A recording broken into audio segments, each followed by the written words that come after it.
TGS2023 スクウェアエニックスアジアスペシャルプログラム、ご視聴くださっている皆様ありがとうございます。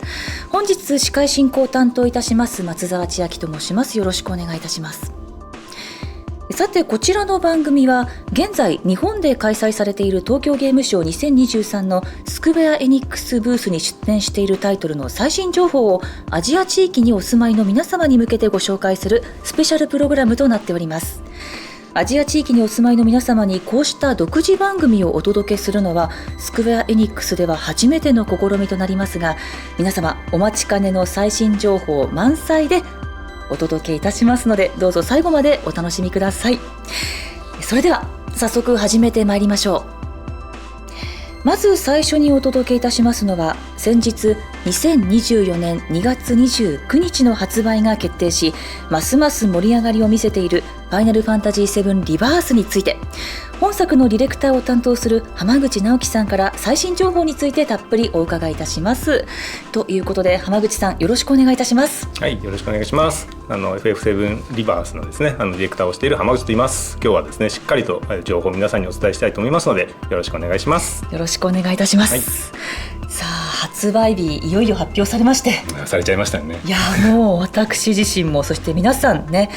またクラウドやそして仲間たちに再び会えると思うと、もう本当に期待感が高まってワクワクしております。はい、ですので本日よろしくお願いいたします。よろしくお願いします。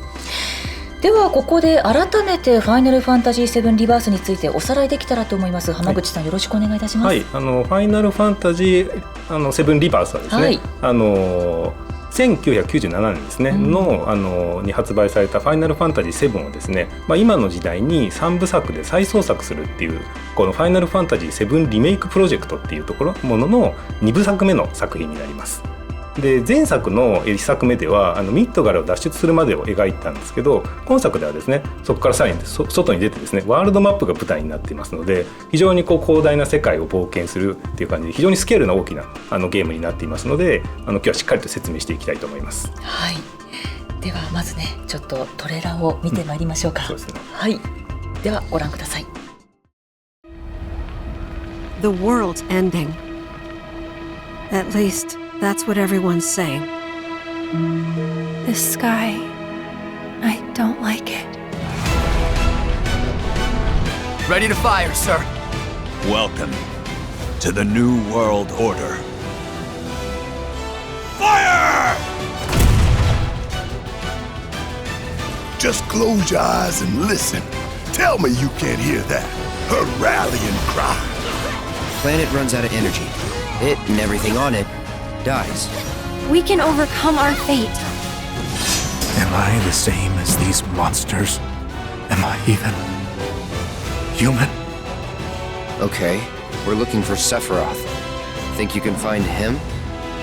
Oh, Sephiroth, you see. So you heeded the call too, did you?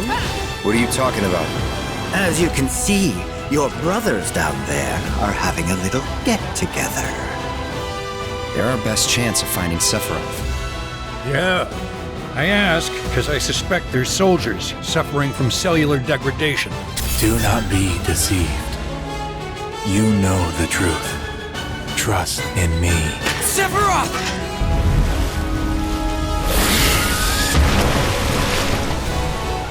Come on!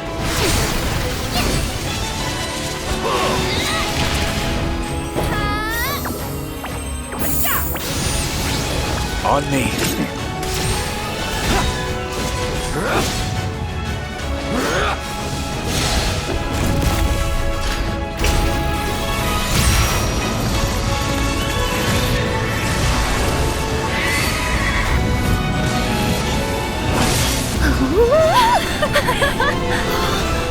Look! Look!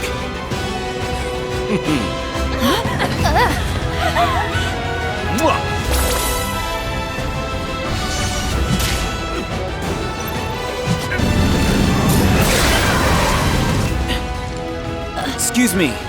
Could you look after my friend? Just for a bit.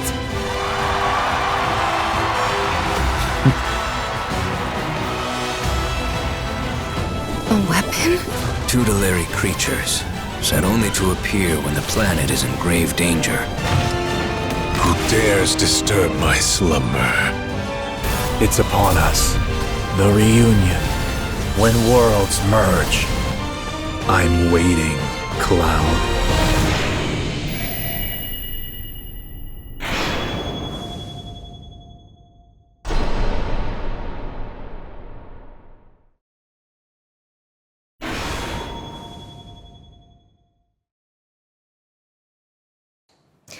ちょっとどこから触れていいのかすごい悩ましいんですけどどこが気になりましたか？どこだろう。まずまあフィールドですけど、あとザックスもいたし、あと何ですか回想シーンみたいな願望かな、なんだろう、そうとか、あとヴィンセントにも、あとケットシーンもそうですけど、もうキャラクターあとフィールドエリア、あとなんかポリゴンバトルみたいなのあったりとか、なんか懐かしくなかったですか？あれ原作のあったミニゲームを今風にアレンジしてるんですけど。いや嬉しいです。やっぱりどこだろう、ゴールドソーサーね、今回たどり着きますね。行きますね。はい。であそこってもう一日遊んでも遊び足りないじゃないですか。いやもういっぱいミニゲーム作ってますね、あそこにも。ここでも。はい。あとどこだろう、何を聞いていいんだろう。でも、フィールド出るってことはまずユフィに会うじゃないですか。ユフィ会いますね。はい。森の中で。そこはさどうなんでしょうかね。今回はどういうふうにユフィと出会うのかはぜひプレイして楽しみにしてもらいたいですけど。ですし、あとやっぱりヴィンセントもね、棺桶の中もう出てきましたね。だから絶対会えるって思っていいですか？どうなんですか？原作の時だとあれでしたよね。会うキャラクターもいれば会わないキャラクターもいましたけど、今作はどっちになってるんでしょうかね。そっか、そうですよね。だってセブンそのものからいろんな派生作品あって展開があったから、おそらくそれも今回踏襲してくれるのかなって考えると、物語もシステムもなんか全部もうね足りないですね、時間がね。もうね、作る方もすっごい大変です。でしたよね。今のトレーラーだけでも気になるところたくさんありますが、さあなんといってもあと空チョコボ、気づいちゃいました？ですよね。だから移動というか、かなりもう横も奥も上もというか、フィールドから触れていこうかな。いいですか？もちろん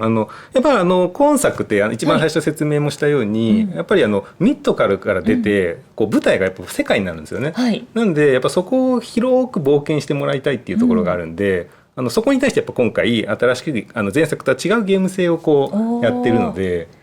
今日は私の方はもうそこに対してもうしっかりと説明する準備をしてきてますので、よろしいんですか？はい、時間の許す限りやっていきたいと思います。じゃあちょっと早速ちょっと見ながらお話をお伺いしてもよろしいですか？はい、もちろんです。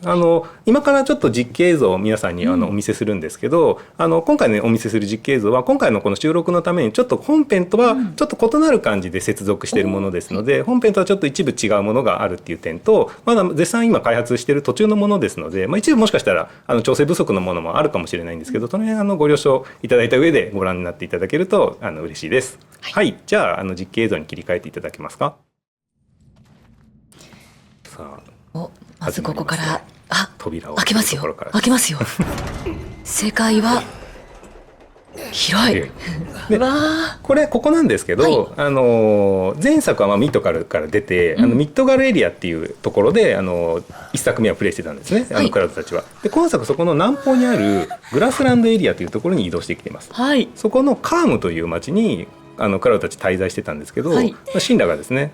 そこにアバランチたちが潜入してるぞっていう情報を聞きつけて襲撃しに来たので、クラウドたちはそこに逃げて、今まさにカームから外に脱出したっていうところからこの映像が始まっています。いや本当に今エアリスの星って生きてるんだっていうセリフ通り、すごい生き生きしてますね。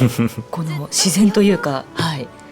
で今作は、まさになので前作の続きっていうのはもう本当にここからが彼らのゲームの開始になると言っても過言じゃないので、前作の、プロモーションビデオでもやっぱりここがこのゲームのやっぱり世界に出るぞっていうところを特徴しているカットシーンなので、ここを皆さんにもお見せしたっていうのも一つ経緯でもあります。わかります。当時本当フィールドに出た瞬間、なんか世界っていう言葉の持つ意味感じ取りましたもん。わー、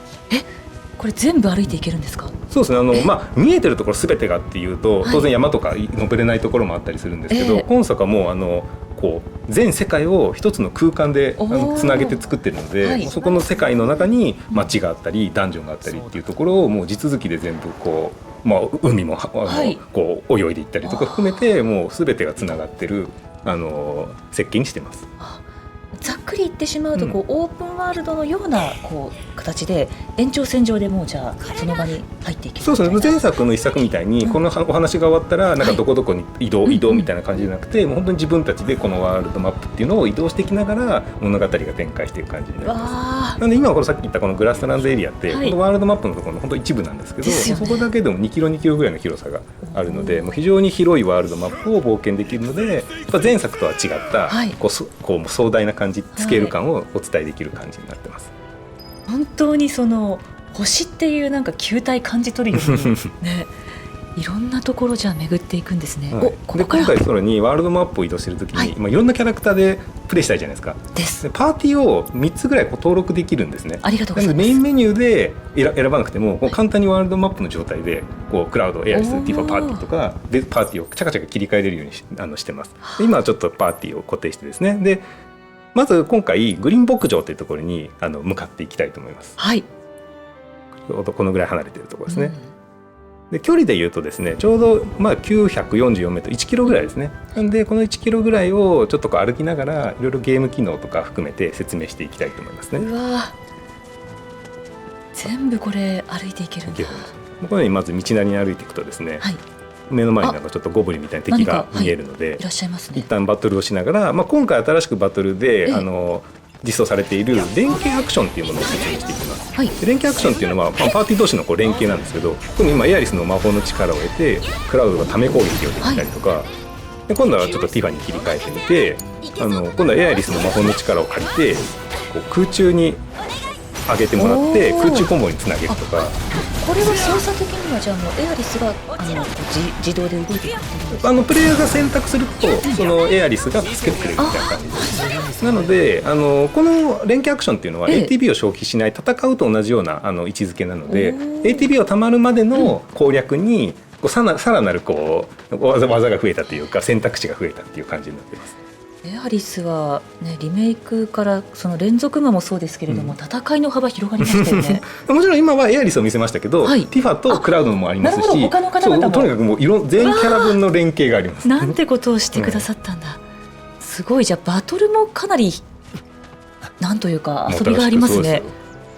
で今これが素材を今拾った星の恵みです。星の恵みって落ちてるんですか？そうなんですよ。でこういうふうにワールドマップで落ちているものを拾ったりとか、さっき敵を倒したものとかを使ってですね、今作で新しくクラフトという仕組みが実装されています。で結構使うんでメインメニューでもトップの一番上に置いてあるんですけど、ちょっと試しに作ってみますね。このようにポーションとか消費アイテムみたいなのも作れますし、防具とかアクセサリーも作れますし、今装備している防具を強化したりもできたりするんですね。でいろんなものを作っていくと連携その熟練度が上がって、その新しいものが作れたりとかするんで、ゲーム序盤から終盤までずっと通して使っていくものなので、なんか落ちてるものがあったら積極的に拾っていってほしい。拾っていきましょう。ね、なんたって世界広いですからね。世界広いですからね。なのでこういうふうにいろんなところに落ちてたりするんで、ぜひ拾ってきながら。ちゃんと落ちてるの分かりやすくていいですね。色分けされてる。そうです。アイコンもちょっとどういう属性のものが落ちてますよみたいなのが分かるように。わあ、もう奥の方も行ってほしい。で今これさらにちょっといろんなとこ行ってるんですけど、前作ってやっぱり見えてる道なりにしか進めないようなあれだったんですけど、今回やっぱワールドマップを移動する以上はやっぱいろんなとこ行きたいじゃないですか。なんでやっぱ飛び降りたりとか登ったりとか、いろんなア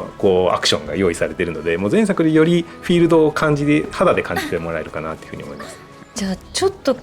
例えば奥とか上行って拾えるものがあるとか、まさにそういうことですよね。あれは野ウサギちゃんですね。こういうふうにちょっとワールドマップ歩いているとちょっとしたものがあったりとか、またおなじみシンラボックスが皆さん大好きシンラボックスがシンラボックスここにも放置されてる、あるので、ぜひまた壊して、これはもう見つけたらすぐ切りかかりますよね。ま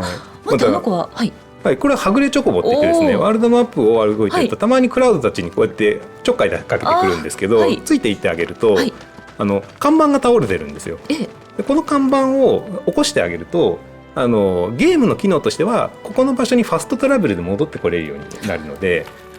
ぜひ見つけたらやってあげる、戻してあげてほしいです。絶対やりましょうこれ。でしかもこの子すごい喜んでくれるんです。かわいい、ね。とっても本当だ。喜んでくれる。君も一緒に行くかい。で喜ぶだけじゃなくて、こうすると彼らも絆が深まりますので、こうやってリアクションでする、こともできます。本当だ。可愛らしい。移動だけでも楽しくなりそうですね。でかつこのファストトラベルポイントは休憩ポイントも必ずセットであるので、ありがとうございます。前作同様ですね、ベンチもありますので、体力を回復することができます。もう見つけたら絶対座ってました。ちゃんと敷いて。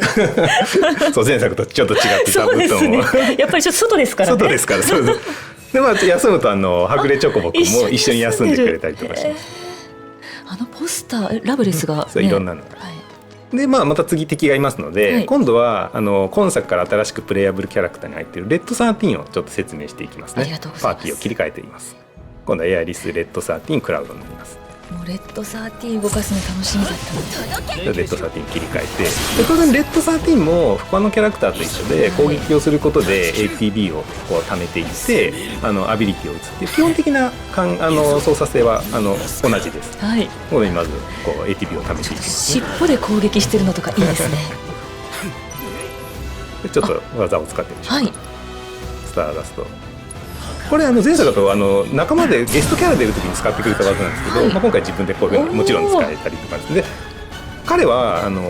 他のキャラクターと一個特徴的なのがリベンジゲージっていうのがあってですね、敵の攻撃をガードすることで溜まっていくゲージがあって、あるところ溜めるとそれを爆発させてリベンジモードっていうところに突入できるんですよ。そうするとこのように新しいドレインバイトみたいな攻撃とか、あとはそのモードの時にしか使えないアビリティ技とかがあってですね、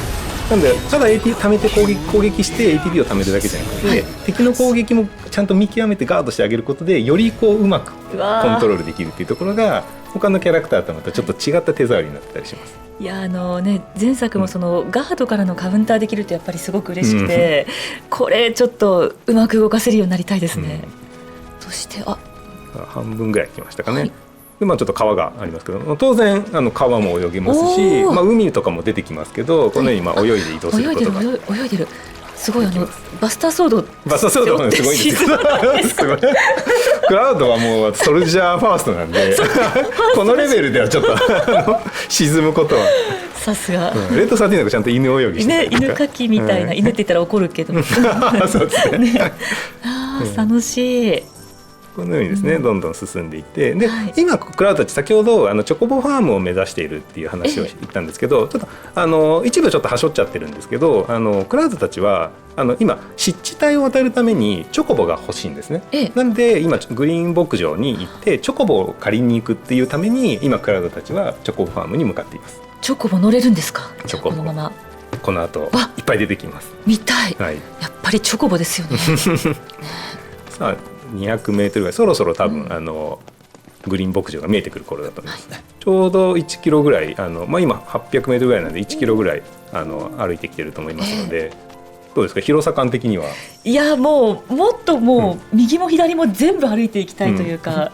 あと奥行きもですけれども全部これね本当に自分でその地を踏みしめてる感覚というか、フィールド楽しみですねやっぱり。本当に前作とは全然違うゲーム体験になってるんで、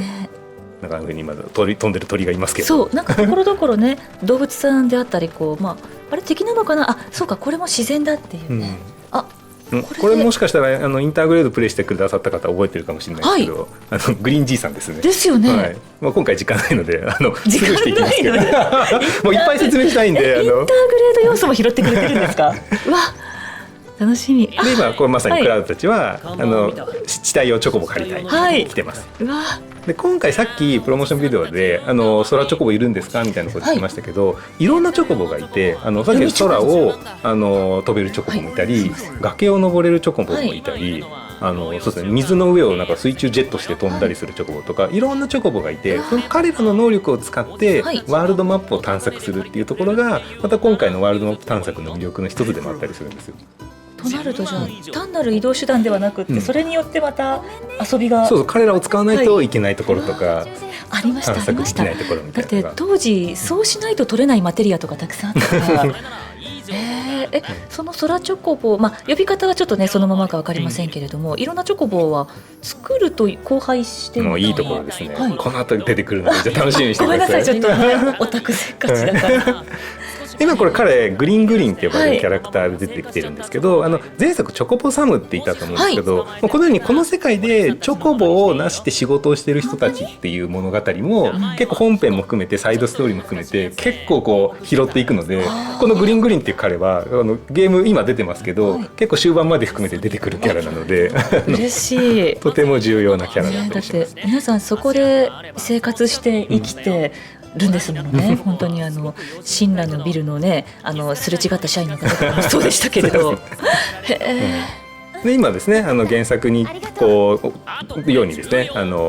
足跡を追っかけていくんだっていうことを言われているので、ちょっとそれをやって実際にじゃあどういうふうにチョコボを捕まえるのかっていうのをちょっとお見せしたいと思います。なんか原作の時どういうふうにチョコボを捕まえたかって覚えてます？どうしてましたっけ？気づいたら一緒にいたんですけども原作の時って、チョコボの足跡があって、そこの近くでエンカウントすると敵の中にチョコボが紛れてるんですよ、でチョコボ以外の敵を倒してあげるとなんか仲間になってくれるんですよね。間違って攻撃しちゃったりするとね、嫌がっちゃうみたいな感じだったなって、じゃあ実際今作ではどういうふうにチョコボを捕まえるのかっていうのを、実際にちょっと一回試して、確かに間違えないようにして、ねまずはチョコボの足跡を探そうっていうふうに、ここになんか足跡がなんか見えますね。はい、大きい足跡がなんかこう当時がこうリメイクされた感じがしますよねそうですね。こういうことかみたいな当時のものは、こうやって見えてて、こうやって見えてたんだみたいな。で実際ちょっとこう足跡たどっていくと、何があるんだろうみたいな。すごいたどってる感ありますねちゃんと踏みしめてますね羽もちょっと落ちてるし、本当だうわそうか、前作エンカウントでしたね。そうですそうです、でこう行くとですね、なんかチョコボの群れにたどり着くんですよ。こうやって足跡をたどっていくと、さあどこだどこだ、いたぞ。チョコボいましたね、遠くに。本当だ。あとはとっ捕まえる。でじゃあ実際にこう群れに来て、じゃあこれからこう捕まえるのどういうふうに捕まえるかっていうとですね、じゃあ実際に見せていきますね。クラウドの狩りの基本は相手に気づかせないことだ。狩り？友達になる、ね、そうチョコボは友達だからね、ここからさあ隠れましたね。そうミニゲームになってて、チョコボに気づかれないように意図とするチョコボを捕まえてあげると仲間になってくれるって感じで、なんで彼の視界に入らないようにそーっと近づいてあげる。でこれ1個目なんで非常にチュートリアルなんですね。非常に簡単になってるんですけど、後半になっていろんなチョコボで能力が高いやつだとさらに難しいものになっていくんで、これ今チョコボがもうだって振り向くのでちょっとここが隠れた。もう絶対見えてる気がするけどなんかバスターソードの先とかそうか、ピコがね、そうこの子を捕まえたいんですね、でこの子非常に警戒心高いので隠れててもきっと音で気づくんでしょうね。こっち見てますよね。常にこっちを見てくるので、この子はちょっとこう石を投げてですね、ちょっと視界をそらして捕まえてみたいと思います。本当に今回捕まえるっていう感じですね。そう本当に捕まえるんです、どうしたらいいんでしょう。これすごいこっち見てるけど、視界が来ない方にちょっと石を投げてみましょう。でもこれだけお利口さんなチョコボなら心強いですよねふうに石を投げるとその石の方向にちょっと視界が一瞬行くので、その間にこう近づいてですね、捕まえるとここからこのまま飛び乗るんですね。飛び乗るんですよ。そうするともう絆が猫が後ろを捕まえたら安心するようにピコチョコボは乗られると安心するんです。そっかもう自分に乗ることができたということはね仲間だという、で今回捕まえて乗るだけも乗るのギザールのギザールがされる。ごめんなさいですよ大丈夫。食べてる喜んでる、でさらに捕まえて乗るだけじゃなくてこう彼らにこうパーツをつけて、それで自分の好きな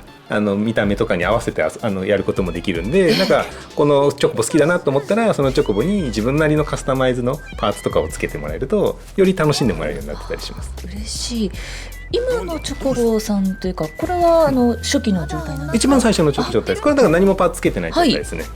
そこからじゃあ装備のようにちょっと、そう頭胴体、足っていう感じで3パーツいろいろつけられます。でいろんなパーツが、今後ゲーム進行していくと集まっていきますので、好きなものをつけていく感じです。今チョコボ戻っていっちゃいますね。で今は牧場に戻ったので今まで歩いてもらって世界広いっていうのは多分伝わったと思うんですけど、当然いろんなところに行くと戻るものはファストトラベルポイントとしてどんどん登録されていきますので、ここはもうファストトラベルで一瞬で牧場に戻ってしまいます。ありがとうございます。本当に助かりますこれだけ広いと迷ってしまうと思うので、で帰ってきて、はい、帰ってきて、もしかしてあのチョコボはうちのチョコボ？そうですね、あれそうですね。やだ待ってくれてる。ご飯食べてますね。で今回はちょっと一番最初のチョコボを捕まえてるんで、ゲームのチュートリアルとか含めてお話もしっかり合ってるんで、一回捕まえたら戻ろうみたいになってるんですけど、この1個のチョコボはもう捕まえたらその場でもう乗れて、そこからもう冒険探索に行けるので、ここは1個丁寧にゲームシステムを伝えるためにこのような展開になってます。もちろんね、まずやっぱグリングリにね、グリングリそうお世話にならないと。そうなんです、最初はきちんとしないとね。で今ちょっと準備してるから、ちょっとお腹空いてたんですね。なのでじゃあちょっとこう待ってっていうふうに言われているので、この間にこの次のワールドマップの探索のことについてちょっと説明をしていきたいと思います。お願いいたします。じゃあちょっと外に出て待ってみましょうか。さあどんな探索をされるのか。声が。彼は彼もじゃあ一緒に出てきたんですか？そうです、彼も、チャドリーですね、原作じゃないですね、1作目をプレイした方は、一緒にバトルレポートで、バトルを一緒にクラウドと、もうすごい欲しがり屋さんですよね。可愛らしいやつなんです。そっか、ミッドガルから出てきたのは我々だけではなかった。そうなんです、いろんな人たちが出てきてるんですよ。で今度はチャドリーはバトルレポートっていうのを1作目ではこう一緒にクラウドしてやってましたけど、もうそれだけではちょっと興味が好奇心がですね抑えきれず、今度はチャドリもワールドマップを、世界を知りたいんだと。次は世界を手に入れたい。そう、世界を知りたい。世界を知ることで新しいマテリアを開発したいんだと。なんでもう僕もクラウドさんたちと一緒にワールドマップ世界に飛び出していろんなものを研究してみたいんですっていう非常に高い向上心の持ち主なんですよ。もうね、北条博士からこういい部分を取り出して作られたのが彼だと思うんですよね。違うのかなすごい好奇心ですよね。じゃあ実際にどういうふうに彼とこうじゃあ世界を見るのかっていうとですね、これ今まさにちょっとチャドリーが今語ってるんですけど、各世界にもうシンラが使わなくなった通信塔っていうのが放置されてるんですよ。でこの通信塔を起動してチャドリーにこうハッキングさせるっていうか、チャドリーが使えるようにするとチャドリーの演算能力が上がって、世界各地にあるチャドリーが調べてほしいポイントっていうのが判明するっていう感じなんですよ。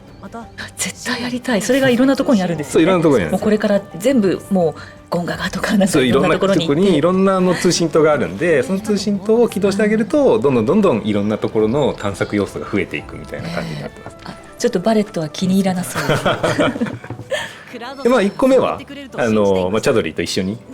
立ち上げてみましょうって超わかりやすくあるじゃんみたいなもうむしろ分かってて彼ここに来ましたよね最初のゲームのね初めなので、とにかく丁寧に親切にということですね。みんな最初本当親切でありがたいですよね。これがでも各地にどんなところにあるのか、結構難しいところとかもありそうですよね。そうですね、いろんなところにあります。さっき言うとチョコボを使わないといけないところにあったりもしますし、チャドリーも今作用に衣装デザイン変わってるんで、なんかボーイスカウトみたいな感じの、衣装になってますよね。じゃあ実際に1個目の通信塔を起動していきます。さっきもらった端末をですね、ここにはめる、カシャッとはめると、どうなるんだろう。これで、おお、結構いいギミック、ガチャガチャしてるんですよ。このなんか鉄の感じっていうかガチャガチャ感すごいですよね。そうするとですね、通信塔が起動します。今はめる端末ってチャドリーが作ったんですか？チャドリーが作って、あれ実はこれをやるだけじゃなくてゲーム通していろんな機能を持ってるので、今の手元の端末ですね。楽しみにしてください。そうするとね、チャドリーがどんどん今探索範囲がこれによって広がったんですね。そうするとどのようになるかっていうとですね、討伐リスト、この後出てくるんですけど、またこのようにこのワールドマップ上に新しくチャドリーが探索してほしい場所みたいなのが目的地で分かるようになるんですよね。このようにそれらのデータを査定し、でそれをですねチャドリはこうワールドレポートって1作目はバトルレポートだったんですけど、今回はワールドレポートっていう名前にこうグレードアップしてるんです。もうまあね、全部もうチャドリーレポートですけど本当にこれまた3作違いがあるというか、ここに行ってこれを取ってみたいな。で当然目的はマテリアを開発するためなので今1個通信と起動して解析もできたので、ちょっと1個マテリア作ってみようっていう流れ。いいんですか？最初はやっぱり優しくマテリアはい、でマテリアもいろんなマテリアがあってどれから作るかっていうのも自由にできるのでここは好きなマテリアを作っていただくということです。このようにいろんなものを探索しながらどんどん新しいマテリアを開発していくと。でせっかく今通信と起動してチャドリの依頼ポイントが出たので1個試しにそこに行ってみたいと思います。はい、ちょうどさっき今カームから歩いてきた距離と同じぐらいのところをですね設定してみて、800メートルぐらいですかね。はい、なので今度はさっき歩いていきましたけど、せっかくもうピコの準備終わってると思いますのでピコに乗ってですね行けますか？はい、行ってみたいと思います。ピコ気持ち落ち着いたかな、ね、なんか自販機もありますね。自動販売機とベンチと全部気になっちゃうじゃあちょっとピコを呼び出してみますね。はい、そうか、もうここで呼んだら来てくださる。はい、どこでも呼べば笛を吹くと来てくれ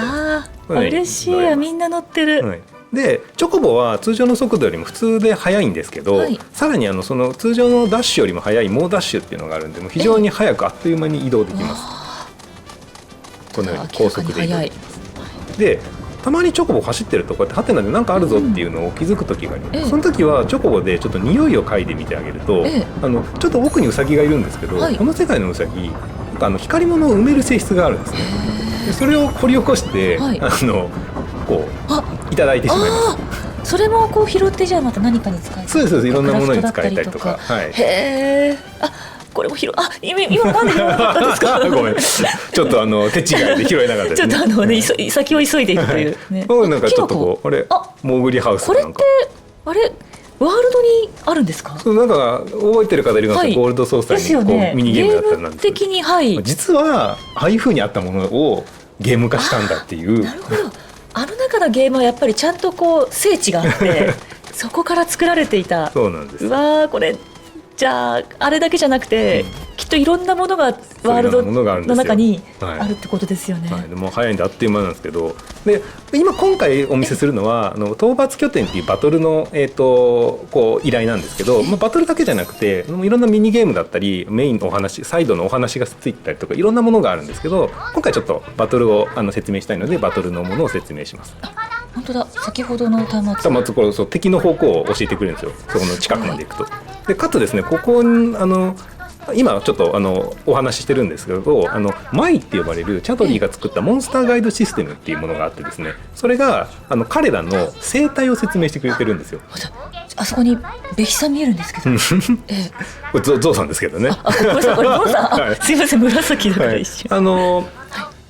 バトルの攻略っていうよりかは彼らがなんでここに今生息しているのかとか、なんかこの大地において彼らはどういう役割をしているのかみたいなのを今こう説明してて、で今ちょっとこう皆さんにお伝えするために全部再生するまで待ってますけど、本来はバトルをしながら彼らの情報を聞くみたいなのも一つ楽しみの一つだったりします。彼らがなぜここに生息しているのかっていうのを知られるのいいですね。そうです。やっぱ世界、ワールドマップを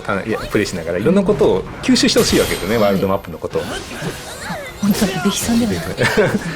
今まだもうバトル始まりましたけど、この討伐拠点でかなり敵が強いですので、結構しっかり準備しないと硬そうですね。ボコボコにやられたりします。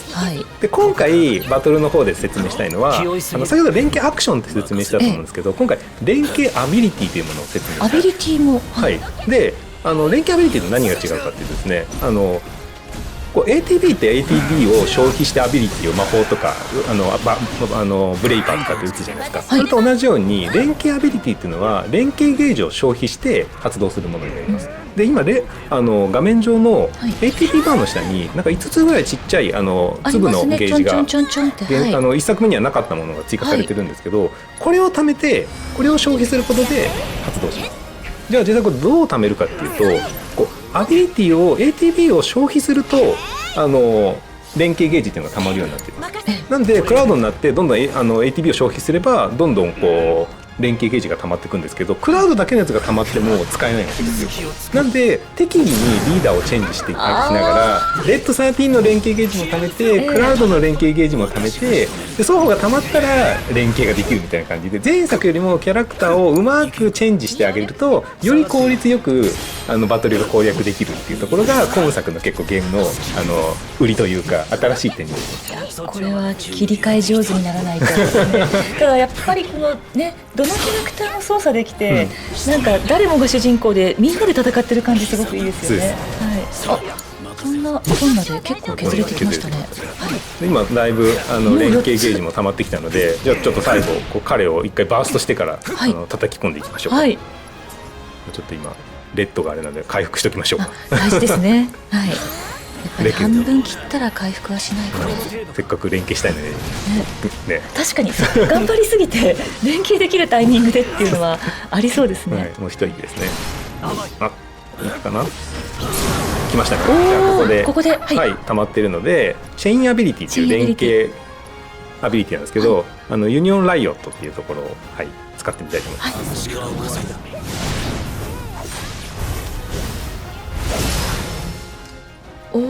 一人でこうやるアビリティ、リミッターだとはまたちょっと違うかっこよさが、はい、もうこれでだって決まりましたもんね。はい、決まりました。でこう討伐拠点っていうのは敵を倒すのが一応目的なんですけど、なんか別でお題で今ミッションみたいなのもあったりするので、やり込める方はぜひこのミッションもプレイしていただければというふうに思います。制限時間とかね。はい。で今説明したこのチャドリのワールドレポートっていうのは、今回のワールドマップの探索の中において、重要な要素の一つではあるんですけど、これだけでワールドマップを使い切ってるわけではなくて、もちろんクラウドって何でも屋じゃないですか。そうですね。はい。もちろん何でも屋クエストもありますので、大変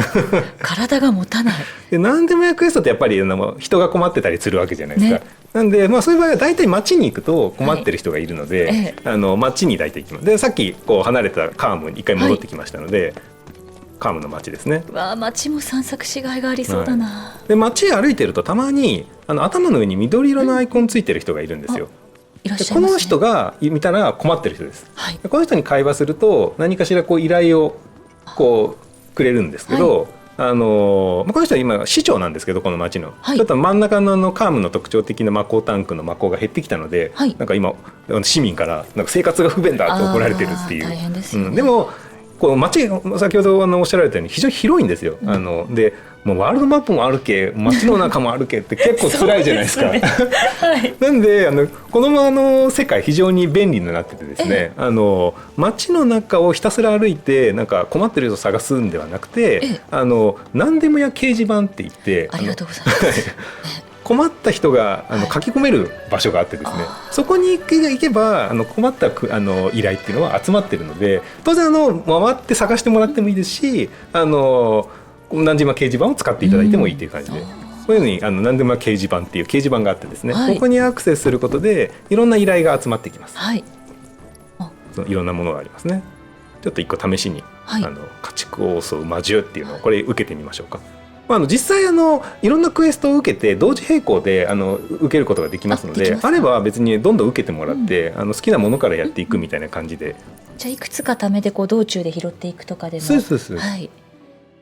再度このね、こういう町の人の依頼でなんかその土地の社会が分かりますよね。そうです。まさにそういうところがね、やっぱこの何でもやクエストはやっぱ非常に、一個試しにちょっとクエスト少しだけ進めてみたいと思います。お願いいたします。オリバー牧場で、本来ちょっとオリバー牧場行ったことないので、ファーストトラベルできないはずなんですけど、今回時間のもったいないので、ファーストトラベルで来てます。番組用として、はい。こういうふうに行くとですね、やっぱアイコンついてるやつがいるなっていう。でこの方にお伺いして、話をすると、なんかクライアント見つけたぞっていうふうに。そうか、アバランチとしてね。でクエストの主人公というかこのキャラクターはメインストーリーで出てきたキャラクターをさらに深掘る場合もあれば、ここの土地をこうさらに深掘るためにそこに住んでる人のクエスト専用のキャラクターとかっていうのも様々いるので、先ほどおっしゃってくださったようにプレイすることでこの土地をより知れるっていう意味で非常に多分ユーザーも皆さんも喜んでもらえるかなと。でさらにそれだけじゃなくて、クエストは必ず誰か一人パーティーメンバーが主役というか主体になってるんですね。でこのクエストでいうとレッド13が主役になっているので、クラウドだけではない。そう、クラウドとレッド13で一緒にですね、このクエストをこうクリアしていくことでまた彼らの絆もこのクエストによってこう気づかれていくっていう。やっぱ犬扱いはダメですか怒りますよね。なんかそういったところからちょっと垣間見えるものもいいですね。そしてこれが、はい、このクエストは今ちょっと話したように、魔獣に家畜が襲われたっていうところがそれを調べてほしいっていう依頼なので、ちょっとそのポイントを調べに行こうとするんですけど、もうレッドがやる気満々で、すごい意気揚々と、もう先にめっちゃ調べてますね。じゃあこれが本当今回はレッドだし、クラウドであったりエアリスであったりとか、それぞれあるんですか？そうです。いろんなキャラクターのクエスト、誰かのキャラクターと、その土地のを説明するっていうのを双方がこう満たしてる。楽しみ。誰がどんなところを掘り下げていくんだろうっていう。レッドやる気あった割にちょっと俺は無理だって。そうですよね。なんかすごい率先していった割には結構早くないですか？諦めるの。で実はさっきチョコボでウサギの埋めたものを掘り起こしてたのをちょっとお見せしたんですけど、非常にチョコボ、この世界のチョコボって嗅覚が強いんですね。なんでそのチョコボでクエストとかいろんなところでこう大活躍できるんですよ。でチョコボでこのように匂い嗅いであげると、なんかこうその匂いの痕跡からですね、こういろいろ情報が分かったりするんですよ。なんでこういろんなミニゲームとかこういうクエストとかの中で非常にこうチョコボは大活躍するので、嬉しい。匂いをなんか匂ってますね。はい、匂いを追っかけていくんですね。チョコボも仲間なんですね。やっぱりたまにチョコボを見失っちゃったりすることがあるので、その場合はまた匂いをこう嗅いであげるとまた見えるようになるので、匂いが消えないうちにこれを辿ってあげるとどんどん新しいところが分かるので、こういうふうに追っかけていきます。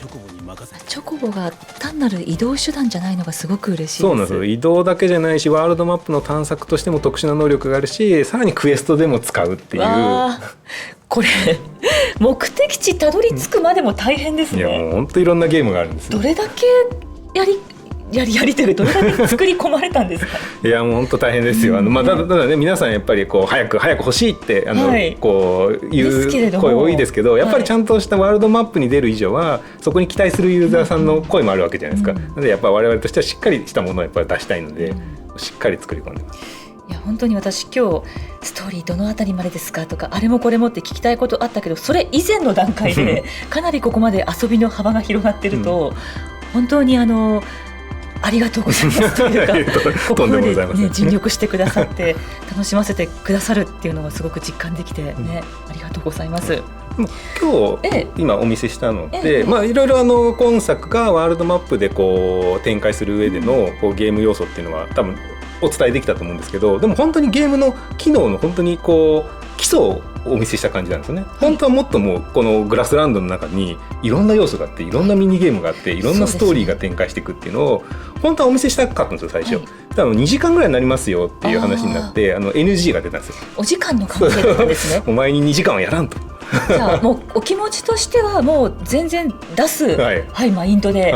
なのでちょっとこうお話しして、だったらせめてグラスランドの部分の要素のさらにその一部でもいいからちょっとまとめた動画を用意するんで、それをちょっと皆さんにお見せしたいという話をしてですね。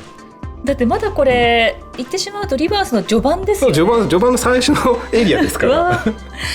だっていろんなところ行けるじゃないですか、コスタデルソルとかもあるじゃないですか。もちろん行けます、やっぱりじゃあ北条博士はそこでも白衣でギャルに囲まれてますか？そうですね。ギャルがいっぱいいる中こう彼は、白衣で歩いてますよ。そこでも絶対何か遊びがあるだろうなって思ってるのですごい楽しみです、そしてまだまだ見せてもらえるのが、なのでさっき言ったですね、その動画をですねちょっと用意してきたので、それをちょっと最後私の方はお見せしたいと思いますので、そちらの方よろしくお願いします。さっきちらっと出てましたね。これは本家というか当時ミニゲームだった。そうですね。本家だとゴールドソースさんがやったミニゲームだったら、今作こういうちょっとこう敵のモーグリたちとですね戯れるアクションゲームみたいな。モーグリってこういうところありますよね。しかも彼らも一緒に出てきたんです。チャドリだけじゃないんですよ。ミッドガルから出てきたのは結構いろんな再会ありますね。いろんな人たちがクラウドたちにこう触発されて、もう俺らもワールドマップ出たるぜみたいな感じですね。ここで会うんだ。いろんな彼らのまたお話っていうのもすごい深掘ってますし、彼らも深掘りされてるんですか？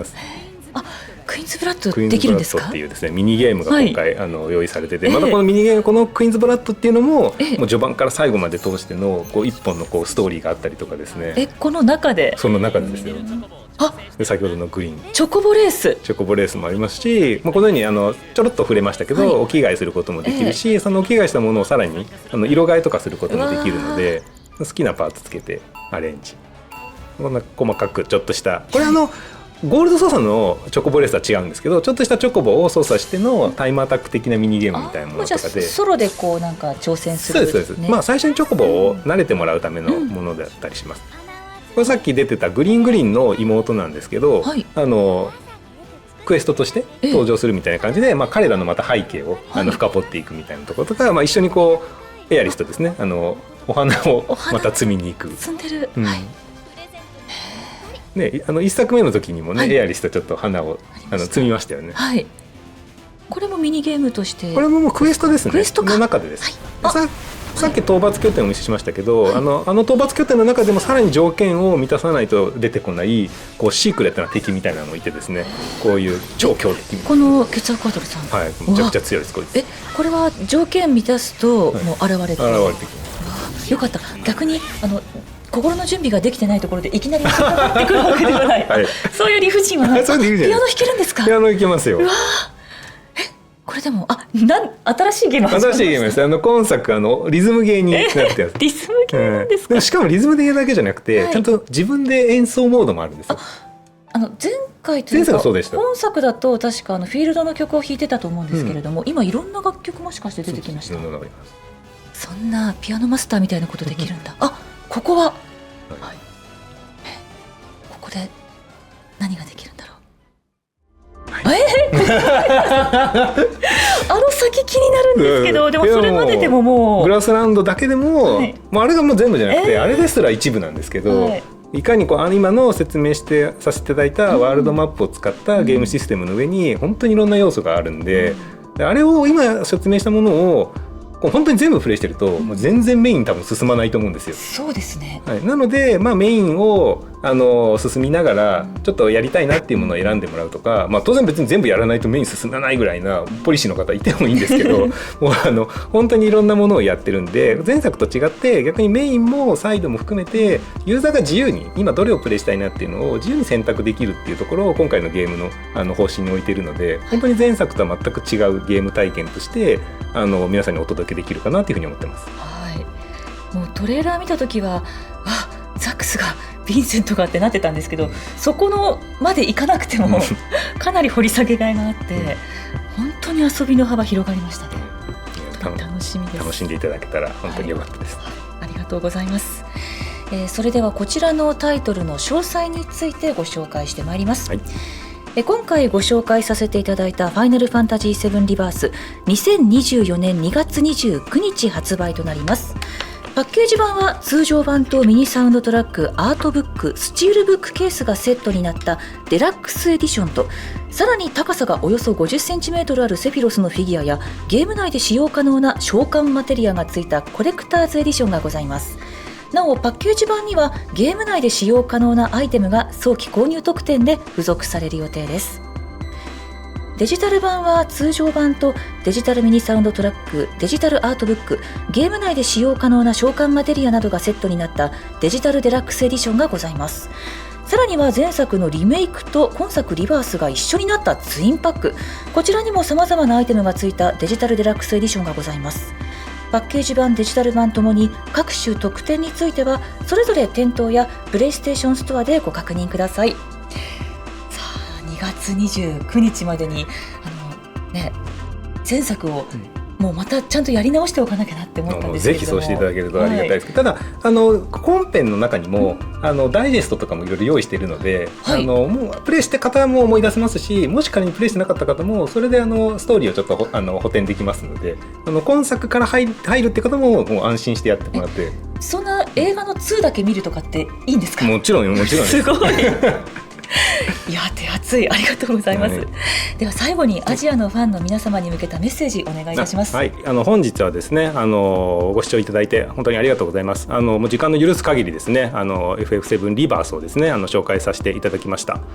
今本当開発スタッフですね最後のバランス調整しっかりやっておりますので発売日は2月29日ウルー年ですのでぜひ覚えていただいてですねぜひ皆さんにプレイしていただきたいと思いますので何卒よろしくお願いします。浜口さんありがとうございました。ありがとうございます。それではここからは東京ゲームショウ2023に出展しているスクウェアエニックスの最新タイトルについてご紹介してまいります。まずはこちらをご覧ください。 Long ago, when the gods first created this world, the gods of dragons, darklings, and humans convened and came to an agreement to create a being with the strength of dragons, the magic power of darklings, and the heart of humans. An ultimate warrior. The Dragon Knight.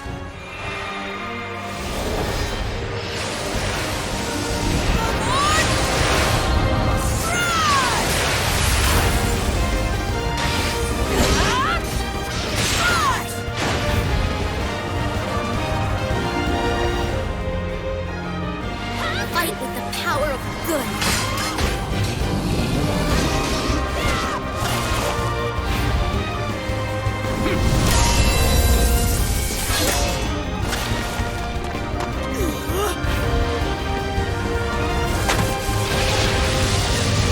Just have to sacrifice myself and do whatever I can. .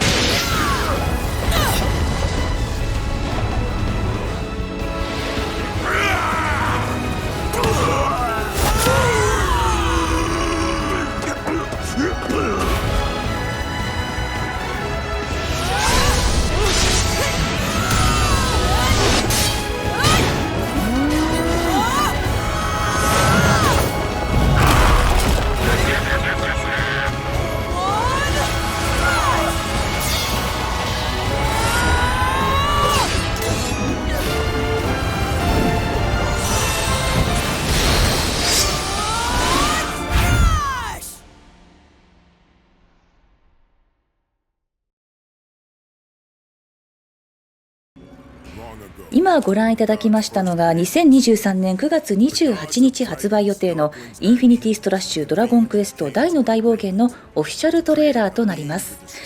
インフィニティストラッシュドラゴンクエスト大の大冒険は1989年から週刊少年ジャンプで連載され2020年にはテレビアニメとして放送されたドラゴンクエスト大の大冒険の世界で主人公大たちの冒険を追体験することができるアクション RPG となっております。本作には2つのゲームモードがございまして1つは原作のドラゴンクエスト大の大冒険の物語を追体験することができるストーリーモード、もう1つはプレイするたびに異なる敵や仕掛けが出現するダンジョンの最下層を目指す記憶の神殿モードとなっております。またゲームを進めると絆の記憶が手に入りこれらをキャラクターに装備することで様々な能力がアップします。さらに絆の記憶を入手すると原作コミックスのワンシーンを再現した演出を見ることができます。インフィニティストラッシュドラゴンクエスト大の大冒険は2023年9月28日世界同時発売予定です。通常版に加えてデジタルデラックス版もご用意がございます。対応ハードはご覧の通りとなっております。早期購入特典などもご用意しておりますのでお住まいの地域のゲームショップやストアをぜひご確認ください。そして東京ゲームショウ2023のスクウェアエニックスのブースでは明日11時からインフィニティストラッシュドラゴンクエスト大の大冒険のステージが予定されています。こちらは日本の公式スクウェアエニックス YouTube チャンネルでも生配信予定です。同時通訳は英語、韓国語、マンダリンにも対応しておりますのでぜひご視聴ください。続きましてはこちらをご覧ください。Two worlds, one fateful encounter.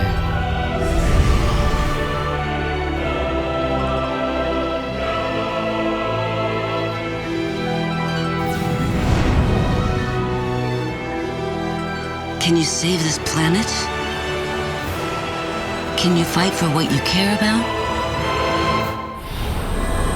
A masterpiece of the Star Ocean series is reborn.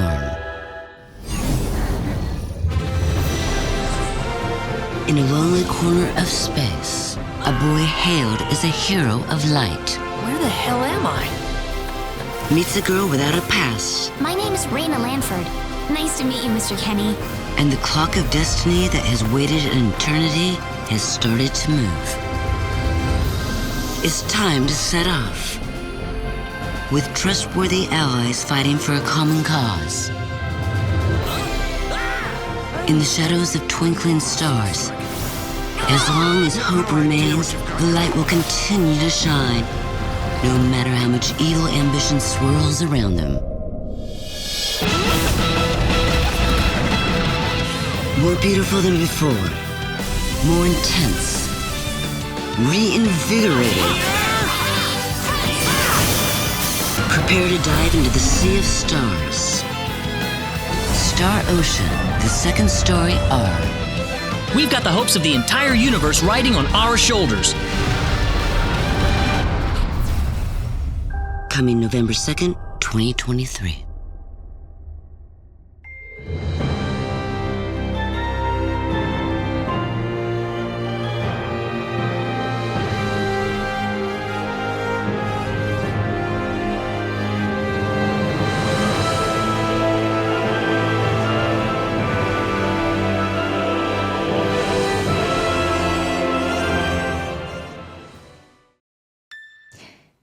ご覧いただきましたのは2023年11月2日発売予定スターオーシャンセカンドストーリー R のトレーラーとなっております。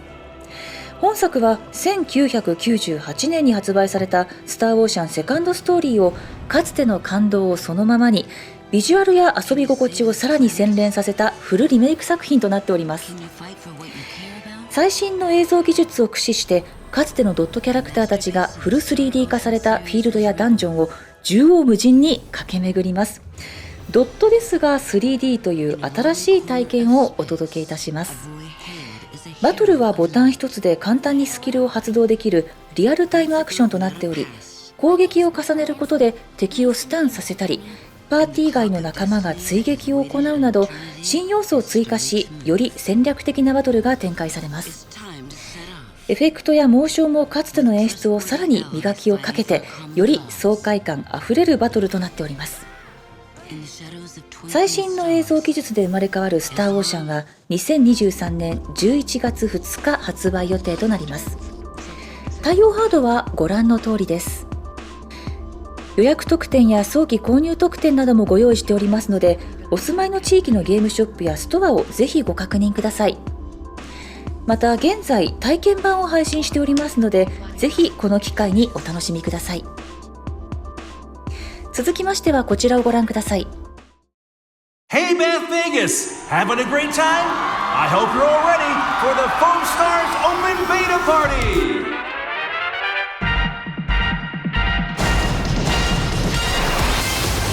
The Foamtastic 4 vs 4 Party! Spiky beats!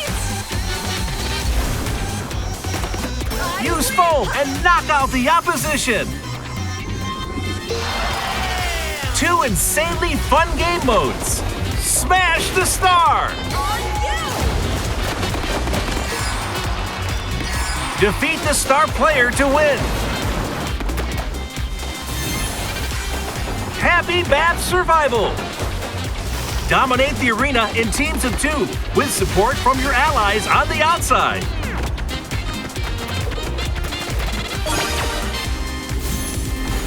Eight unique characters hit the stage. Soa, Agito, Tonix, Jet Justice, Melty, the Baristador, Raid Breaker,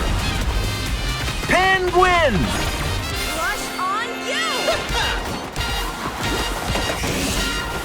We'll see you at the Foam Stars Open Beta Party! ご覧いただきましたのは新感覚アワーパーティーシューターホームスターズのトレーラーです。本作は打つと場に残る不思議な泡を駆使して戦うパーティーのような楽しさとバトルとしての熱さを併せ持った4人対4人の新感覚アワーパーティーシューターとなっております。シャボンを連射したりショットガンのように高威力の泡を散乱させたり泡を幅広く放射したりと泡の出方が違う武器と異なるスキルを持った個性豊かなキャラクターフォームスターが登場します。自分のプレイスタイルに合うお気に入りのホームスターをぜひ見つけてみてください。ホームスターズはプレイステーション5とプレイステーション4向けの完全新作タイトルで2024年初頭にリリース予定です。どうぞお楽しみに。またリリースに先駆けて9月30日よりプレイステーション5にてオープンベータを実施予定です。詳細はホームスターズの公式サイトをご確認ください。東京ゲームショウ2023のスクウェアエニックスブースでは日本時間の明日13時15分からホームスターズのステージが予定されております。こちらは日本の公式スクウェアエニックス YouTube チャンネルでも生配信予定です。同時通訳は英語、韓国語、マンダリンにも対応しておりますのでぜひお楽しみください。以上スクウェアエニックスの最新タイトル紹介コーナーでした。今後の情報にもぜひご注目ください。それでは続きましてアジア地域でご視聴の皆様にスクウェアエニックスから情報発信チャンネルについてお知らせいたします。現在こちらの番組を配信しておりますスクウェアエニックスアジア YouTube チャンネルではスクウェアエニックスの最新タイトルについて各アジア地域の言語に対応したトレーラーをご覧いただけます。ぜひチャンネル登録よろしくお願いいたします。またスクウェアエニックスアジアニュースポータルでは同じく最新タイトルのさまざまなニュースを英語、韓国語反対字でご覧いただけます。それぞれお住まいの地域のストアへのリンクもご用意しておりますのでご予約時にサイトをチェックしてみてください。またスクウェアエニックスアジア公式 Facebook チャンネルでも随時最新ニュースを発信しております。こちらもぜひフォローの上チェックしてみてください。さてここまでファイナルファンタジー7リバースをはじめとするスクウェアエニックスの最新タイトルの情報をお届けしてまいりましたがあっという間にお別れのお時間となってまいりました。現在開催中の東京ゲームショウ2023は明日最終日を迎えます。スクウェアエニックスブースでは本日ご紹介したスターオーシャンセカンドストーリー R やインフィニティストラッシュ、ドラゴンクエスト大の大冒険などの最新タイトルを出展しております。発売に先駆けてプレイしていただける私有台もご用意しておりますのでぜひ会場にお越しの際はブースにお立ち寄りください。それでは本日は最後までご視聴いただきありがとうございました。